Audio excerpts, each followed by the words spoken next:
Ladies and gentlemen, the next session is the Mobility State, Perspectives on Policy and Regulation. Please welcome the Management Committee member for Foley and Lardner, LLP, Pavan Agarwal. President and Chief Executive Officer for the Center for Automotive Research, Carla Bailo. U.S. Senator Gary Peters. President and Chief Executive Officer for Property Casualty Insurers Association of America, David Sampson. And to moderate the discussion, the host of Autoline, John McElroy.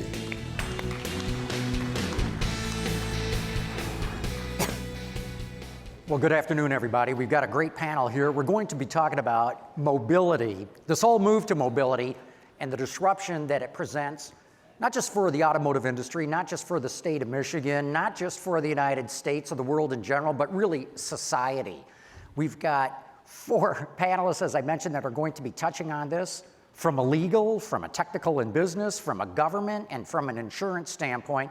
And just to get the stage going here, imagine an automotive industry that can evolve to monetizing data, something that almost does not exist today, but in another 10 to 15 years could be worth $1 trillion.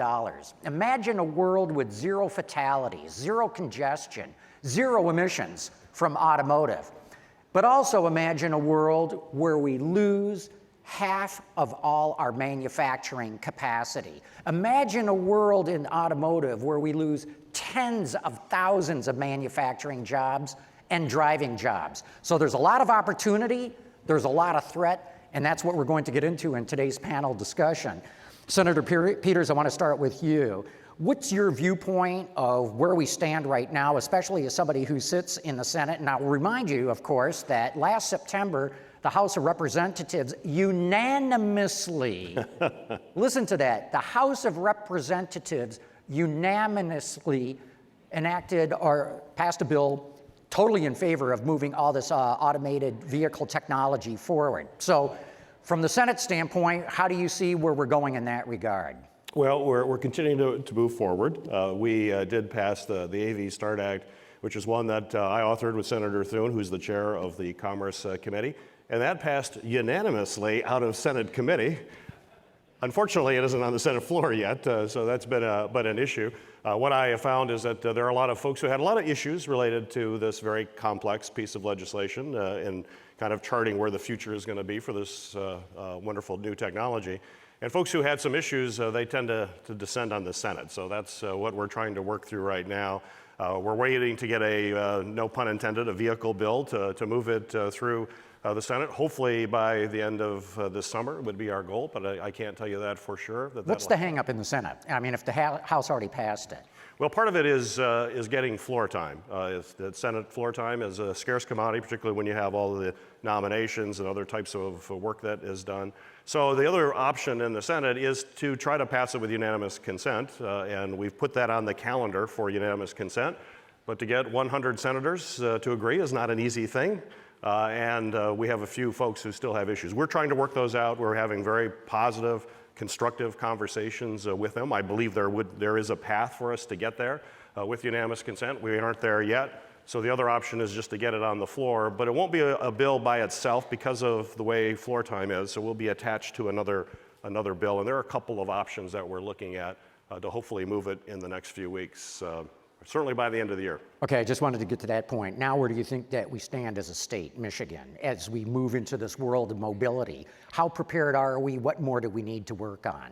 I think we're exceptionally prepared, but we have tough competition. You know, this is not something that you can sit on the past or look at the past. But when you look at the critical mass we have of engineering talent, something I'm very proud of talking about in Washington D.C. of having more engineers per capita than any other region of the country.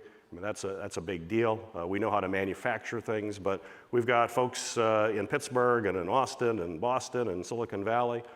But it's interesting, a story I'd say, actually, when I was out in Silicon Valley, a couple years ago, because I've been immersed in this for quite some time, and talking to one of the big tech companies that is involved in the machine learning and the AI systems, they told me, they said, you know, Senator, we're designing these systems that are going to be able to navigate through a complex city environment.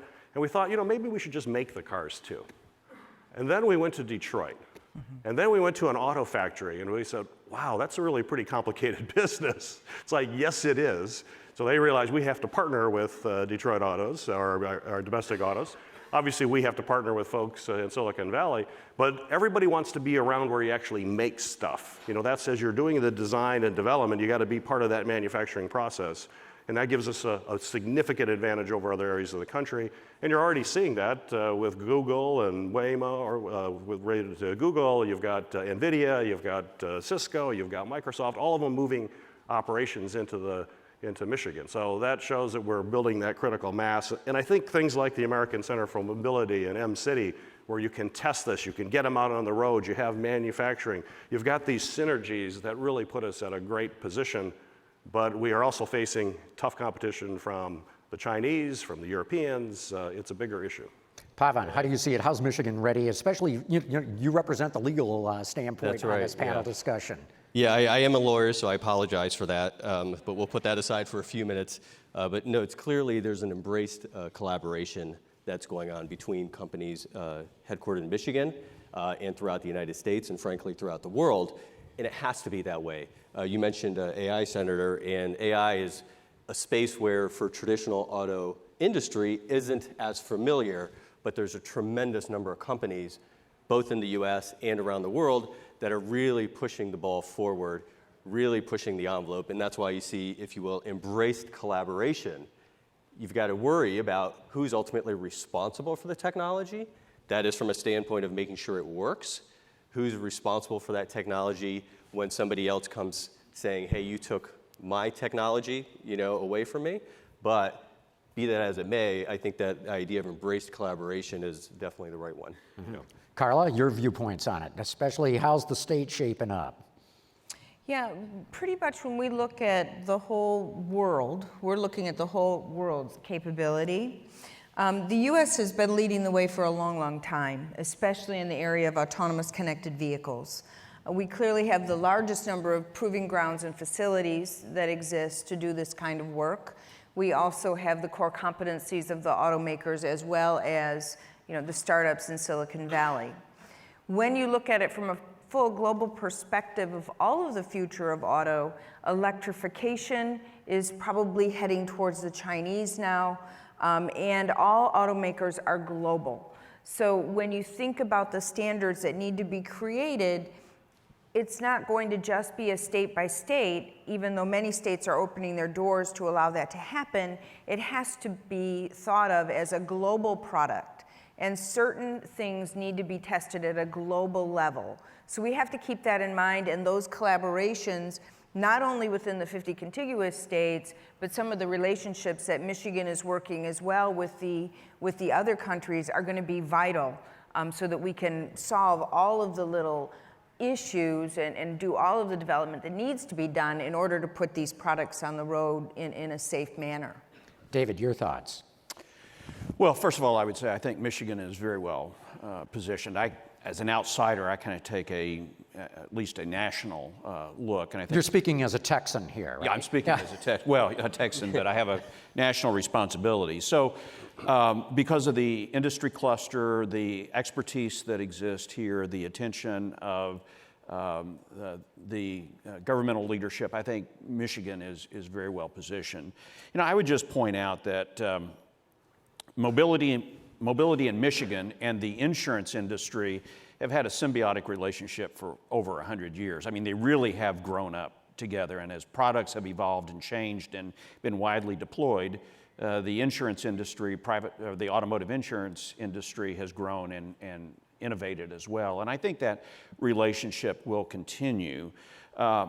I think the critical element for success here is that we need a regulatory environment that can move at the speed of innovation.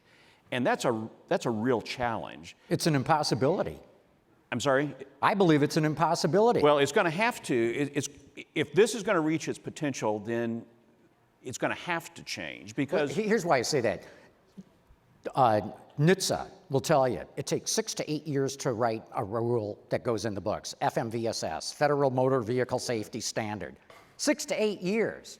Who knows what technology we're going to have there? So how do you move legislation at the speed of technology? well, I think that I'll let the senator speak, but I think No, finish your thought. But I think that the AV START Act is a really, really good start, no pun intended. And what is that? Well, that's his piece of legislation, so I'll let you speak to it, Senator. Keep talking about how good it is. That's good.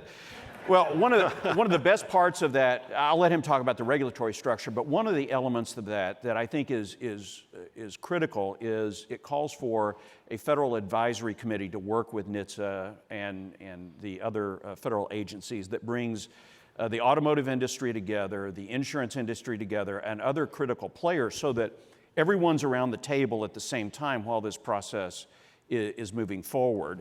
And I think that is one critical component to answering your question. But the insurance industry today is more data-driven than ever before, wanting to innovate, wanting to use telematics, and yet in many states, we are held back by an insurance regulatory structure, because insurance is fundamentally regulated at the state level, that is incapable of moving at the speed that insurance companies are prepared to move to actually use this technology in providing products and services to consumers. Real good. Gary, how do you move legislation forward at the speed of technology? By creating a great deal of flexibility in the legislation, basically, is the way to do it. So more guidelines than hardcore legislation? Absolutely, because it's always a changing bar. It's like, and we're going to be dealing with cybersecurity, for example, in this as well. You know, you can't set a cyber standard today because tomorrow it's definitely going to be obsolete. So it's got to be constantly evolving going forward. And so a regulatory scheme has to account for that. What we are dealing with the AV START Act is that we allow waivers to the Federal Motor Vehicle Safety Act, which of course is a very detailed piece of regulation. It requires things like a steering wheel, an A through Z. It requires brake pedals, A through Z. Those are really good things if there's humans driving those cars, but these cars will not have a steering wheel. They're not going to have brake pedals, so they're all out of compliance with those regulations. So our act allows a waiver from those, so you can get them out on the road and start testing them. But there's still checklists that automakers have to go through. So there's going to be a safety checklist. We're making it mandatory, not voluntary.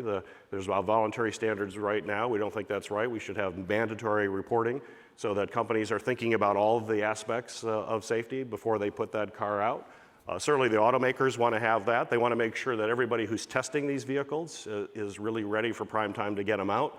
You know, every accident that occurs is not a good thing for a variety of reasons, but certainly could set the whole industry back if you have players that are putting vehicles out that haven't met some certain basic criteria.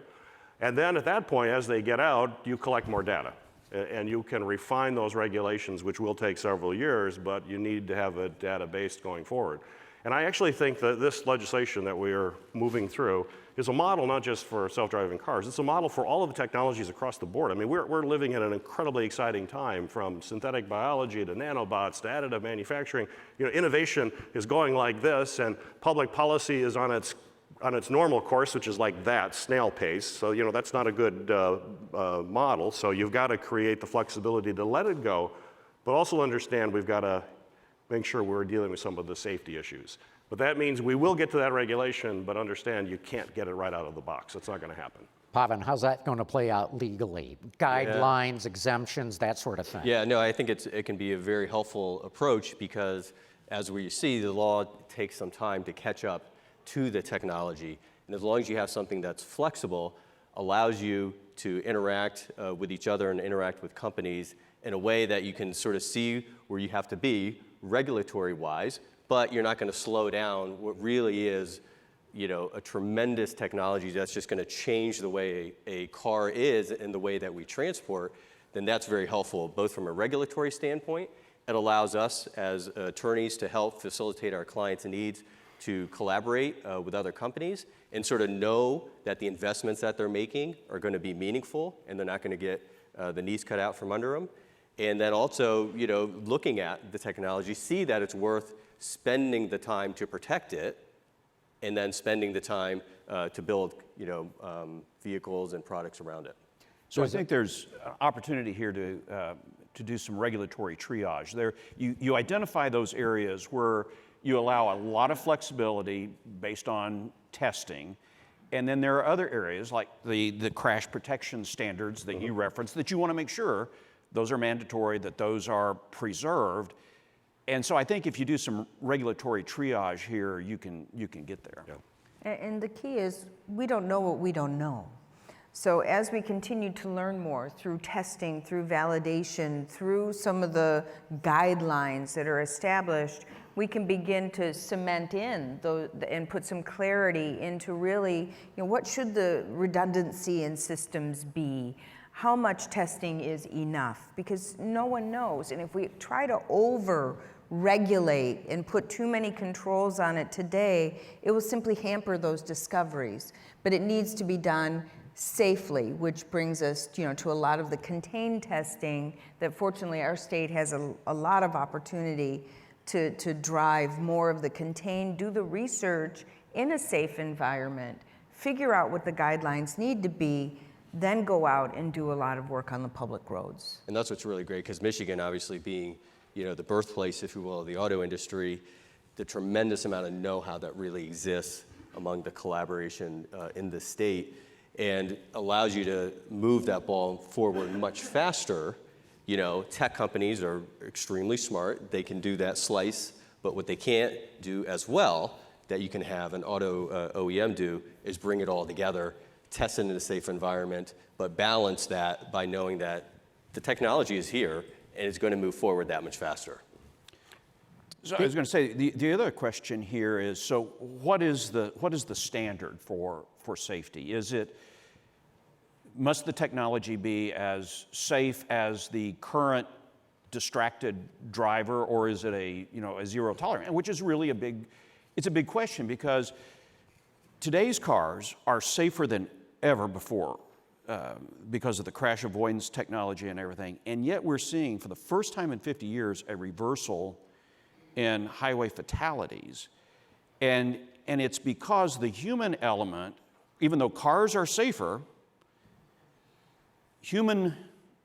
be careful what I'm saying here, human behavior is out-trumping, oh, no pun there either, is out-trumping the intelligence of the cars. And so, what's the safety standard? Is it a zero defect, or what's it going to be? And all of those are critical questions to resolve in this testing phase. Carla, you were going to say? The interesting thing to me there is, yes, cars are safer than they've ever been, and we're putting all kinds of advanced driver avoidance system technology, but 65% of people are turning it off. Yep. Because they don't understand it, and because it's beeping at them and annoying them.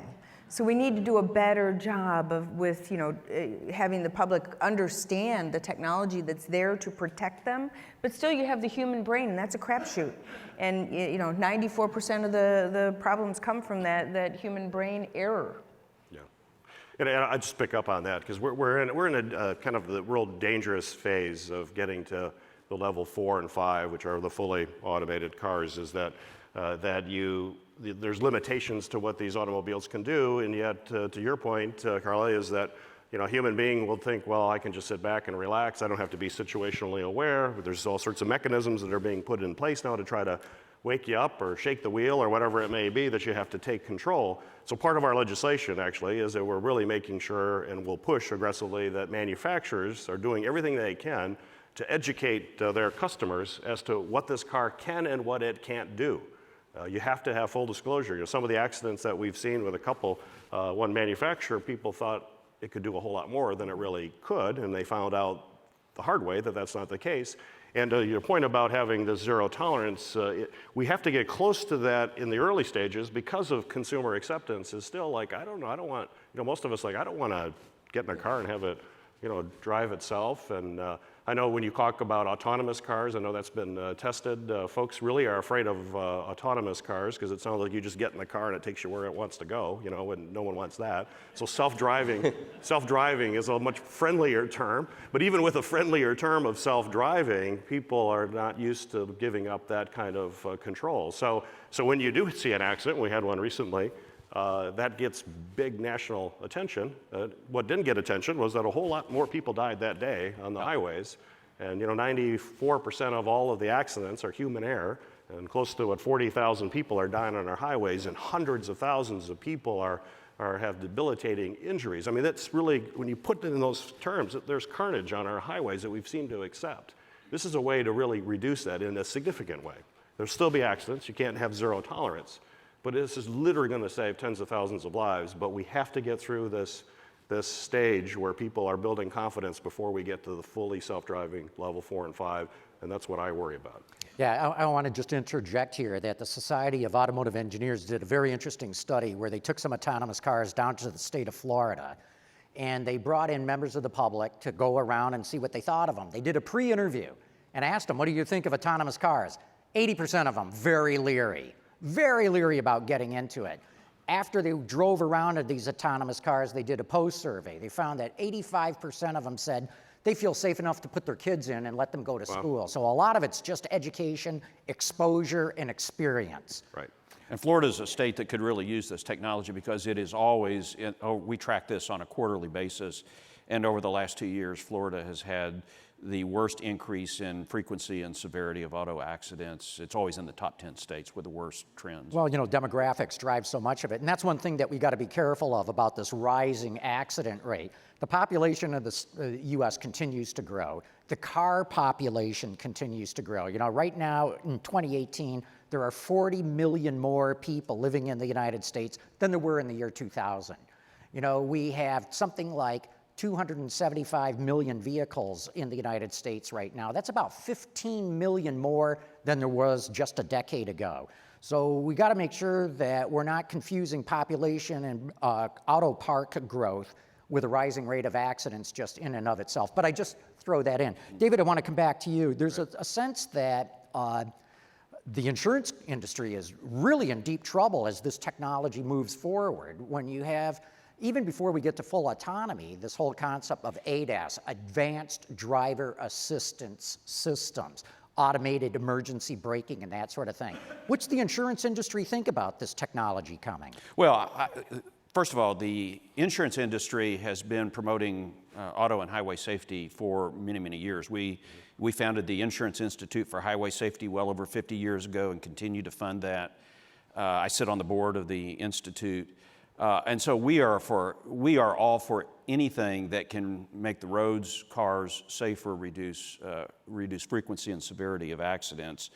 And so generally I would say that is, we want to promote this innovation. Will the nature of insurance change as highly autonomous vehicles are deployed? Yes, it probably will.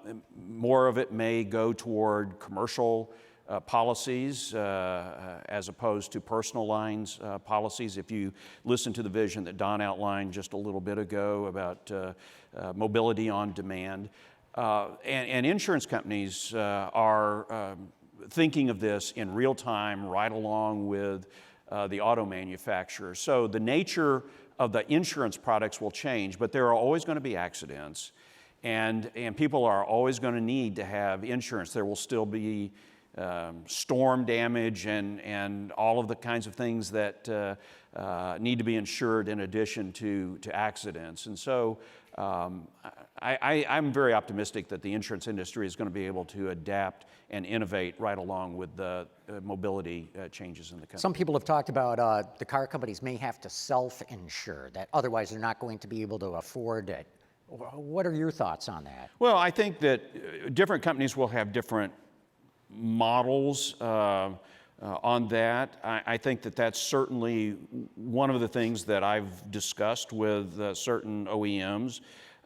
It remains to be seen in my mind, and I think in the minds of many of the CEOs of the insurance companies that I represent, how does that work as a business model if that cost has to be embedded in the cost of the vehicle from the very beginning? So I think that's an open question.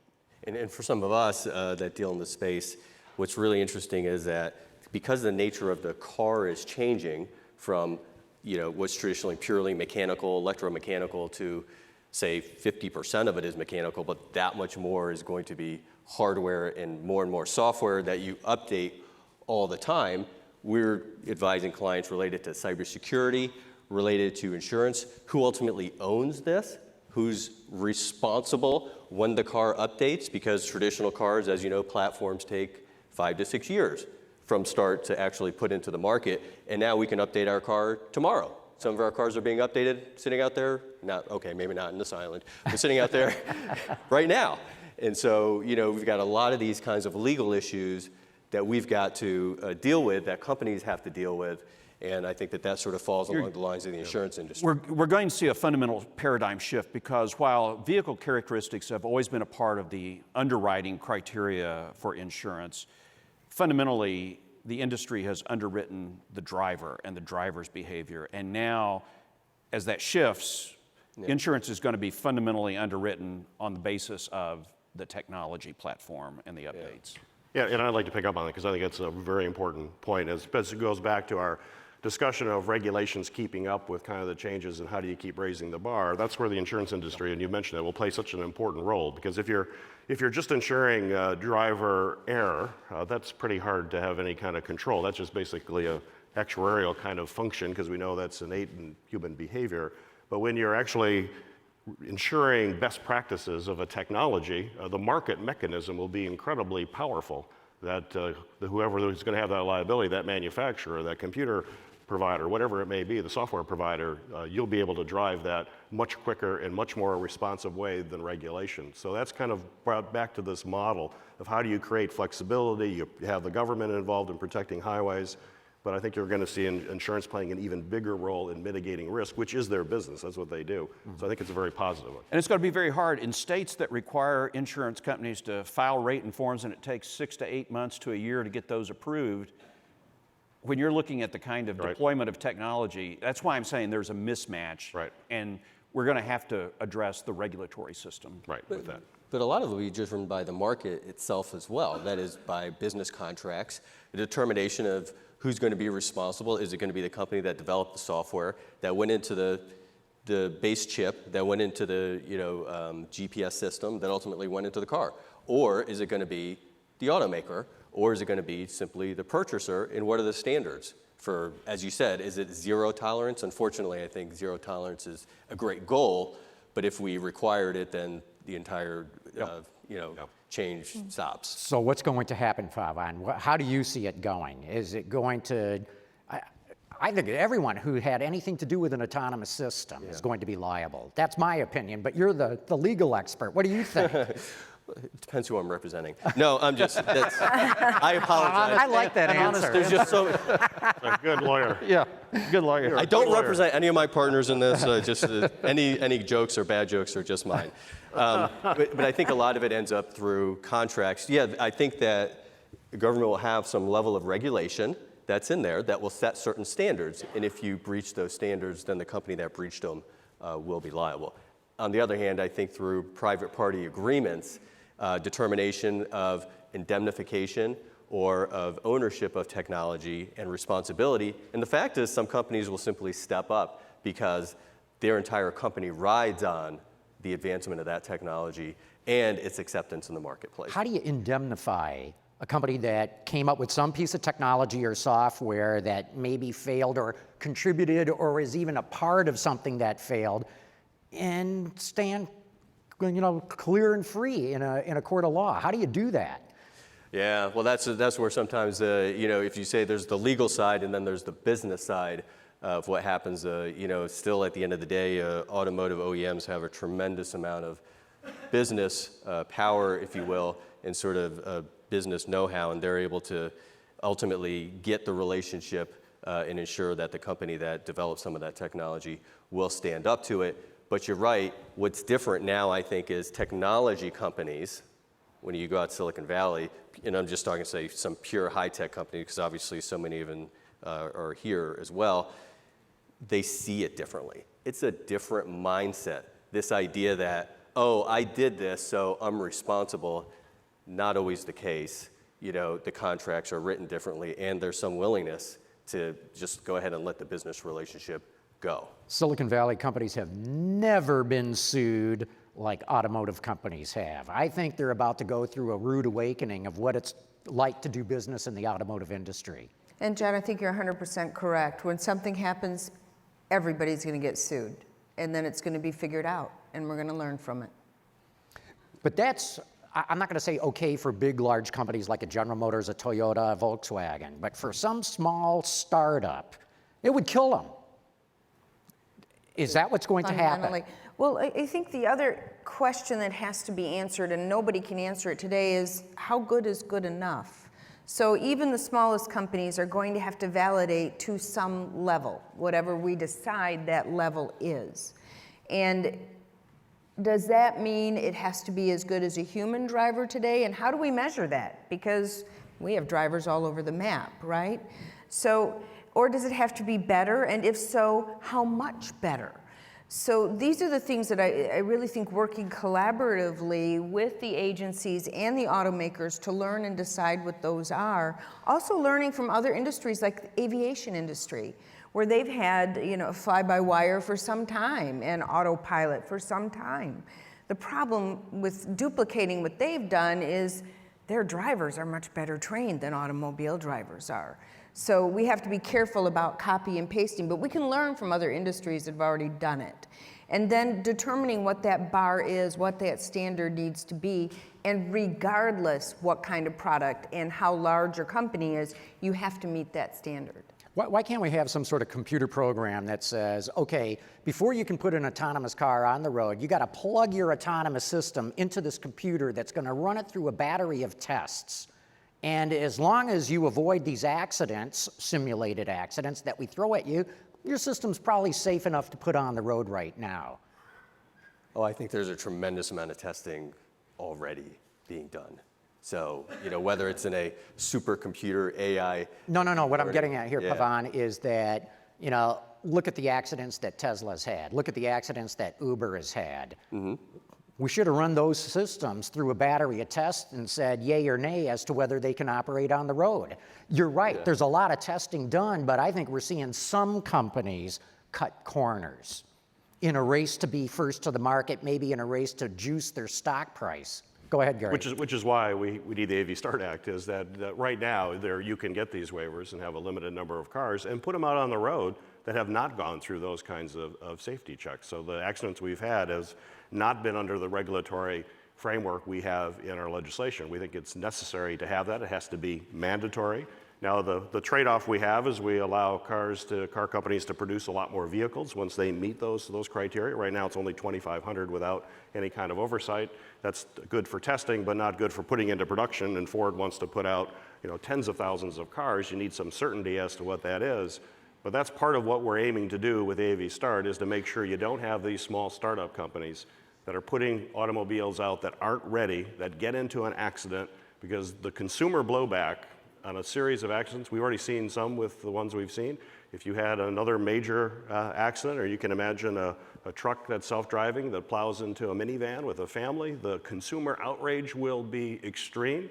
It'll come to me and my colleagues in Congress, and all of the companies that have invested billions of dollars into this technology will be put at risk as well. So that's why we have to have some of these mandatory standards now that everyone applies before they put them out on the road, and basically run some of those tests that you're mentioning, but the OEMs and others will be doing that. Mm-hmm. Part of the question is, as well, can we ever rely on a human to take control of the vehicle and to manage it? What we saw in a number of the accidents that have happened already is the human couldn't do it. Or didn't. And a lot of the data that we see today, if a human is distracted, it can take anywhere from 4 or 5 seconds all the way to 30 seconds for them to re-engage and react. Well, yeah, they're long dead at that point. I mean, but calamity this is where I come back to companies cutting corners. So in the Tesla autopilot system, it will warn you, but it will not disconnect. Everybody else disconnects the system. There's nothing that grabs the driver's attention more than all of a sudden the car starts slowing down. Then they look up and say, what the hell's going on here? And when you look at the Uber thing, they had disabled the safety systems built into the car from the factory. And so that's where I'm getting at, is I think we're seeing some companies cut corners for whatever reasons that they want to rush this stuff to the market for. Right. You know, the point about learning from other industries, I think, is a very important one, and you mentioned aviation specifically. There are capabilities to improve throughput in the nation's air traffic control system that technologically are available today, and yet it's been, how many years have we been trying to get the next gen air traffic control system through, that there's political resistance, there is resistance from labor groups and a number of other issues there. There's, I think, a gap between what is technologically possible and then what is politically feasible or the market will accept. And then the other point about you know, the driver taking over, I know there's some concern that that pilots are losing their actual flying skills because they become so reliant upon the technology in the planes that when something goes wrong, there is concern about how current is the ability to actually fly the plane. And there may be some analogs there that we need to think through with passengers in automobiles as well. There's just a level of acceptance. I mean, everybody knows about the accident that occurred in Arizona. But today, there will be so many teens texting while driving, causing accidents. And not one person in this room, unless you're related to them, is going to think twice about it. The fact is, the technology is way safer. You know, Tesla's technology, we're paying attention to the one accident. Uber, we're paying attention to the accident. Understood. But the fact is, the kinds of things that are being developed out there, and Mr. Butler spoke about some of them, the way we get around is going to be so much better. The question is simply whether, as insurers, as you know, folks in the government, folks like myself, we're there to facilitate and move it move it forward to that point of level 5. Because at level 5, nobody's disabling anything.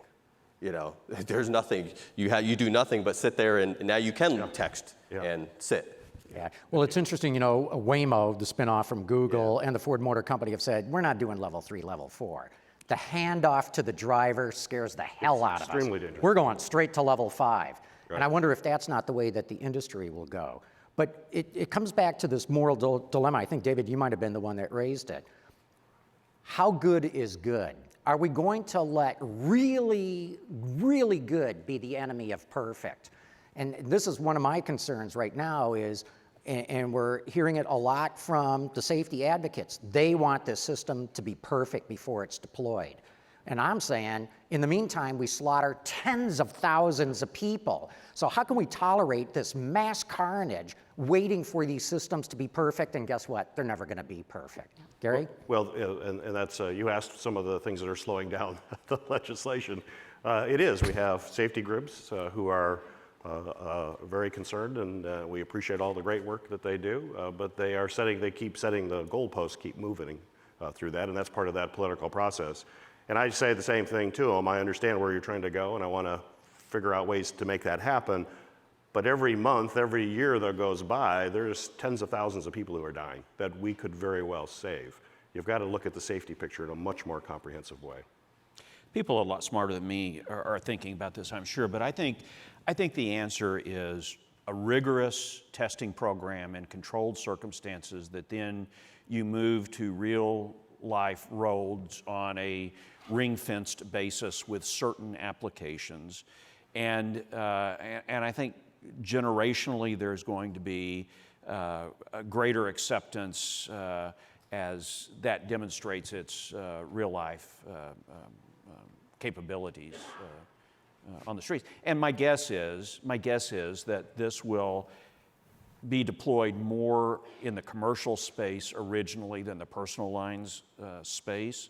And I think all of these are building blocks to gaining trust in the technology as well as trust from elected officials, regulators, and the marketplace. Okay, we've been, sorry, go ahead, Just Carla. one quick comment about that. I'm an automotive engineer, and I can guarantee you every model I worked on was perfectly designed. Perfect. I can also guarantee you that every one of them had a warranty or service recall campaign. It just happens. You cannot test all of the variations, all the end cases that exist, no matter how many products you put on the roadway, things happen. So to say it has to be perfect is a misnomer. It's really impossible. But we do need to have that set of standards that every automaker, regardless, has to test to. And then we will find things. That's just the nature of vehicles and automation, but quickly we can fix those. Gary, at the top of this conversation, you talked about a lot of the things that are going on in Michigan, really positive. And yet, from a perception standpoint, even within this state, we're not perceived as leaders in this move to mobility. What's it going to take? Well, it's going to take something even broader, I think, than just the engineering talent. I'll just give you a story of something that just happened recently. I serve on the Armed Services Committee, and when we're thinking about automation and AI, you think of what that's going to do to the domestic auto market, just imagine what that does to warfare. We're going to see the F-35 fighter that we have will probably be the last fighter aircraft that will ever have a human pilot in it. You're likely to see swarms of tanks and swarms of aircraft that are piloted with AI systems. It's a brave new world that we're heading to. It's going to be very challenging. And Michigan actually has an advantage with TARDAC, which does very advanced work for the U.S. Army. But the U.S. Army is looking at creating a futures command to realize that they've got to go where this technology is happening. It's not going to happen through the Department of Defense. It's going to happen in commercial businesses is where most of that's going to happen. So they wanted to locate where they thought was going to be a place for that. The Michigan was on the list of top 20 sites. They went to 15 and we fell off the list. 15 sites for automation, for futures, for all this advanced technology that we were extolling right now. It was particularly frustrating given the fact that Secretary Mattis, the Secretary of Defense, was actually at an Army conference and said the 4 places where innovation is occurring in America is Austin, Texas, Boston, Silicon Valley, and Michigan. So we were on the list of 4 from Secretary Mattis, but we didn't make the list of 15 for the Department of Army for their Futures Command. And they used 4 criteria. They used talent, and we ranked somewhere like 7 or 8. They have advanced research at universities. We were 8 or 9. STEM research and education, we were in that 7 or 8. And if you put them all together, we ranked probably 5th or 6th in the technical aspects. But the 4th criteria was livability. And livability was determined by the AARP Livability Index. And that actually knocked us out of running completely, even though we were in the top 10 of those categories. What really frustrated me too was that then the 5th category wasn't used yet, and that was cost. And I expressed to the Secretary of Army that it's a lot cheaper to do this in Detroit than San Francisco or Boston. And if we're already in the top 5, we would be right there, right up top. But when you think about this livability index, that's being used. It was McKinsey that did it. So they're doing that not just for the Department of Army, but for other companies around the country. We've got to realize that it's not just having the best engineers. It's not just having the best academic institutions. It's dealing with all these other livability things like the environment and access to healthcare, transportation, down the list of things. And that incident should give us a roadmap of what we have to do to really bring it so that people from other parts of the country want to come to Michigan because they know it's a very livable place, in addition to having this incredible intellectual talent we have. Carla, yeah, I your think thoughts? it's really, really important that we take a look at what are some of the problems that are identified with either underserved communities and or some of the senior communities, and we seek to solve those. Is it transportation to education? Is it access to jobs, access to health care? We have the capability with the know-how in our automotives to create the mobility services to help solve those problems. So I think we need to start showing what we're talking about. How do we show that? Because that would change the perception. Basically, you need to partner with, let's say, a senior community. Let me just give an example. A senior community, and you start a service, one of the automakers starts a service that allows them to get to their prescriptions, allows them to get to the grocery store, allows them to go have coffee with their friends, gives them that independence they crave. That or working with persons with disabilities, with a disabled community, same kind of thing. And then just put it on YouTube, put it in social media, broadcast it everywhere. David, quick thoughts on this?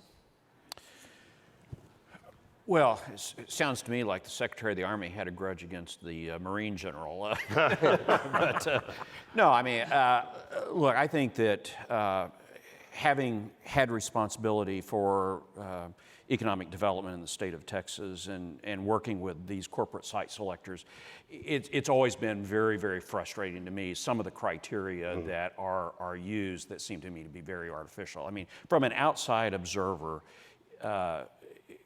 I think Michigan is highly, highly competitive, and I think the trajectory that Michigan is on has been pretty remarkable over the last number of years, and I think getting that story out is one component of that, and it's not very, it's just sometimes hard work grinding that out, getting to the people at McKinsey and these other economic development consulting firms to bring them in and have these conversations with them. Pavan, under a minute. Yeah, I would just add, I still think Michigan remains a center for automotive development. Yeah, the base is broader. There's a tremendous number of joint ventures and the like, but Detroit, Michigan, still attracting so many of those, and the fact is it's going to remain that way for some time to come. There's a lot of fanfare in other parts of the country, but I think as long as there's an acceptance that that's what it is, and maybe you're still sort of the quarterback rather than the entire team, I still think we're in great shape. That's great. Look, we've had a great conversation here. I hope we started some thinking out amongst you in the audience about how we get Michigan to remain at the forefront of this move, because it's going to be terrific and it's going to be very disruptive. But thank you very much, and a warm round of applause for the panel.